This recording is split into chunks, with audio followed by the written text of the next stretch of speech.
നമ്മുടെ കൊച്ചു കേരളത്തിൽ അങ്ങനെ സൂര്യകാന്തിയൊക്കെ പൂക്കാൻ തുടങ്ങിയിരിക്കുകയാണ് ഗൈസ്.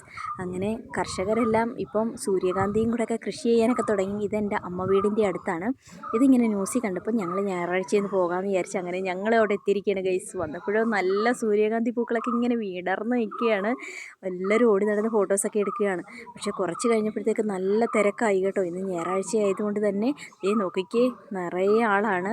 ഇതൊരു ഗ്രാമപ്രദേശമാണ്, എന്നിട്ട് പോലും ഇത്രയും വാഹനങ്ങളൊക്കെ വന്ന് ഇവിടെ മൊത്തം നിറഞ്ഞിരിക്കുകയാണ്. ആൾക്കാരുടെ ബഹളമാണ് കേട്ടോ. എന്നാലും ഇത് കാണാൻ നല്ല ഭംഗിയാണ്. ഇതിങ്ങനെ പൂത്തിരിക്കുന്ന കാണാൻ എന്താ രസമെന്നറിയാമോ. കുറേ നേരം ഞങ്ങൾ കണ്ട് ഇങ്ങനെ നടന്നു. ഈ തിരക്ക് കാരണം ഒരുപാട് കച്ചവടക്കാരൊക്കെ ഉണ്ട് കേട്ടോ. ശരിക്കും ഒരു ഉത്സവ പ്രതീതിയായിരുന്നു ഇവിടെയൊക്കെ. ജാനുവിന് ഒരു പൂവൊക്കെ വേണമെന്നുണ്ട്, പക്ഷേ ആരും ഇത് പറിക്കുന്നൊന്നും ഇല്ലായിരുന്നു. അങ്ങനെ അവൾക്ക് പൂ വേണമെന്നും പറഞ്ഞ് അവളിങ്ങനെ ഇരിക്കുകയാണ്. അവളെ ഇങ്ങനെ ഞങ്ങളിതൊക്കെ കാണിച്ചുകൊണ്ടിരിക്കുകയാണ്. പക്ഷേ പൂവൊന്നും നമ്മളാരും പറിച്ചില്ല കേട്ടോ. എല്ലാവരും നല്ലതായിട്ട് ഇതൊക്കെ സംരക്ഷിച്ചൊക്കെയാണ് സൂക്ഷിച്ചൊക്കെയാണ് ഇതിനകത്തൂടി ഇങ്ങനെ നടക്കുന്നത്. ഇത് കണ്ടുകൊണ്ട് കാണാനാണ് കൂടുതൽ ഭംഗി കേട്ടോ.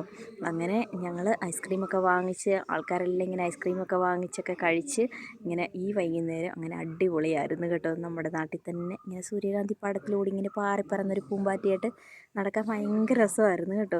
കണ്ടോ, ആൾക്കാരൊക്കെ ഭയങ്കര സന്തോഷത്തിലാണ് കണ്ടോ. എല്ലാവരും നിന്ന് ഫോട്ടോസൊക്കെ എടുക്കുന്നത് കണ്ടോ. അങ്ങനെ ഞങ്ങളും കുറേ ഫോട്ടോസൊക്കെ എടുത്ത്. അപ്പോൾ ഓക്കെ, ബൈ. നിങ്ങളും പൊക്കോളൂ വേഗം.